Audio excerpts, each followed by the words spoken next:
Extra جو ہے چیزوں کو خریدنے میں گزرتا جاتا ہے، تو اس کا پھر الٹیمیٹلی نتیجہ کیا آتا ہے کہ انسان زکوٰۃ ہی نہیں دیتا۔ اگلی آیت اسی کی طرف اشارہ کرتی ہے والذین هم للزکوٰۃ فاعلون، اور وہ کیا ہے، وہ اپنی زکوٰۃ ادا کرتے ہیں، وہ مال کی خیرات نکالتے رہتے ہیں۔ اور وہ پھر زکوٰۃ کا یہ معنی بھی آتا ہے کہ ایک تو نفس کی زکوٰۃ بھی ہوتی ہے نا، ایک مال کی ایک نفس کی، یعنی وہ اپنا تزکیہ بھی کرتے رہتے ہیں۔ تزکیہ کیا ہوتا ہے؟ گناہوں سے پاک ہونا، یعنی وہ اپنا سیلف انالیسس بھی کرتے رہتے ہیں۔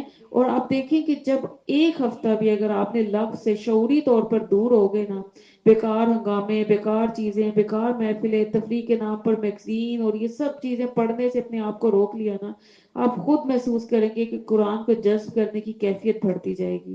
اور جو ہی آپ کے اندر قرآن اترنا شروع ہوگا، تدبر آئے گا، آپ اپنا سیلف انالیسس کا کام شروع کر دیں گے، آپ اپنا تزکیہ شروع کر دیں گے۔ پھر اس کا نتیجہ کیا ہوگا؟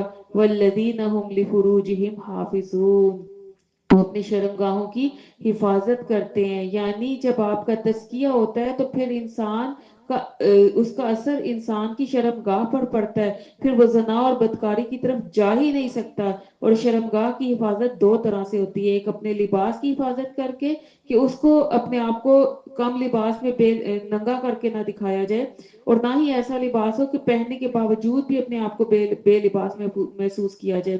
اور دوسری کہ انسان خواہش کو صرف حلال طریقے سے پورا کرے، یعنی جو رشتے اللہ تعالیٰ نے ہمیں دیے ہیں، جو ہمارا مرد اور عورت کا اختلاط بنایا ہے، جو رشتہ اللہ تعالیٰ نے دیے، صرف اتر ہی، یہ نہیں کہ چوری چھپے دوستیاں چل رہی ہیں، فون کالز چل رہی ہیں، دیور جیٹھوں سے بھی ہاتھ پہ ہاتھ مار کے بات ہو رہی ہے، نندوئیوں کے ساتھ اور بہنوئیوں کے ساتھ کھلا کھلا مذاق چل رہا ہے، نہیں۔ اگلی آیت اسی کی طرف اشارہ کرتے ہیں الا علی ازواجہم او ما ملکت ایمانہم فانہم غیر ملومین، مگر وہ اپنی بیویوں کے یا جن کے مالک ہوئے ان کے دائیں ہاتھ، تو بے شک وہ انہی سے اپنی حاجتیں پوری کرتے ہیں اور اس کے لیے ان کو کوئی ملامت نہیں۔ تو دیکھیں آیات کا ایک دوسرے کے ساتھ ایسے کنیکشن ہے جیسے موتی پروئے ہوئے ہیں۔ اگر فلاح چاہتے ہیں تو ان کو باری باری اپنی زندگی میں اتارتے جائیں۔ نمازوں کی حفاظت وہ لفظ سے بچائے گی، پھر انسان اپنے مال کا اور اپنے نفس کا تزکیہ کرتا جائے گا، اپنے شرمگاہوں کی حفاظت کرے گا اور حلال رشتوں میں جڑ کے رہے گا، اور اس کو پھر معاشرے کے جو ٹرینڈ چلے ہوئے اس سے کوئی فرق یا فکر نہیں پڑے گی، کیونکہ اسی چیز کا سورت نور میں بھی اللہ تعالیٰ مزید تفصیل سے بتائیں گے کہ یہ زنا ہے کہ اس سے بچنے کے کون سے ہمیں اسباب کرنے چاہیے اور اس کا کیا طریقہ ہے، اور معاشرے پر اس کے کتنے برے اثرات مرتب ہوتے ہیں۔ کیونکہ انسان جتنا اپنے آپ کو لغویات میں ڈالے گا نا، اتنا ہی بے حیائی کو اپنی زندگی میں لے کے آئے گا، پھر ہوگا کیا کہ وہ زیادتی کرنے والے بن جائے گا۔ اللہ تعالیٰ اسی کی طرف اگلی آیت میں اشارہ کرتے ہیں فَمَنِ ابْتَغَىٰ وَرَاءَ ذَلِكَ فَأُولَٰئِكَ هُمُ الْعَادُونَ، تو جو کوئی چاہے علاوہ اس کے تو یہی وہ لوگ ہیں جو حد سے گزر جانے والے ہیں۔ یعنی لغو کیا ہے؟ ایسی بات جس کا کوئی فائدہ نہ ہو، اسی کو آگے لے کے جائیں کہ وہ اسی وجہ سے وہ حد سے گزر جاتے ہیں، کیونکہ وہ لغو میں مشغول ہو گئے تھے، اور انہوں نے یہ جو اپنی عادت، اپنی عزتوں کی حفاظت، ان چیزوں کو معمولی لیا تو وہ پھر لغویات میں پڑ گئے اور بے حیائی کو اپنی زندگی میں داخل کر لیا، اور پھر زیادتی کر لی اپنے نفس کے ساتھ بھی اور اللہ کے قانون اور اس کے حکموں کے ساتھ بھی۔ اور پھر اگلی آیت اس کی طرف مزید سمجھے رغبت دلاتی ہے والذین هم لاماناتہم وعہدہم راعون، کہ پھر وہ اپنے ایمانتوں اور اپنے عہد کی نگرانی کرتے ہیں۔ یعنی آپ دیکھیں کہ جب انسان زیادتی کرنے والا بن جاتا ہے نا، تو پھر وہ اللہ تعالیٰ سے کیے عہدوں اور امانت کا بھی پاس نہیں رکھتا ہے، اسے پھر کوئی فکر نہیں ہوتی، اسے صرف اپنی ذات اتنی پیاری ہوتی ہے کہ بس اپنے میں سے وہ باہر نہیں نکلتا، پھر اسے نہ تو کلمہ طیبہ کی، نہ اللہ تعالیٰ سے کیے ہوئے عہد کی، نہ رسول اللہ صلی اللہ علیہ وسلم کی صورت میں جو اللہ کے نبی کا حکم ماننے کا وعدہ تھا اسے وہ یاد نہیں رہتا، اور آہستہ آہستہ کیا ہوتا ہے کہ پھر اس کی نمازیں چھوٹنے لگتی ہیں۔ اسی لیے اگلی آیت میں اشارہ کیا والذین هم علی صلواتہم یحافظون، وہ اپنی نمازوں کی حفاظت کرتے ہیں۔ ایسے لوگ جو اپنی نمازوں کی حفاظت کریں گے اولئک هم الوارثون، یہی تو جنتوں کے وارث ہیں، الذین یرثون الفردوس هم فیہا خالدون، وہ جنت الفردوس کے وارث ہوں گے اور اس میں ہمیشہ رہنے والے ہوں گے۔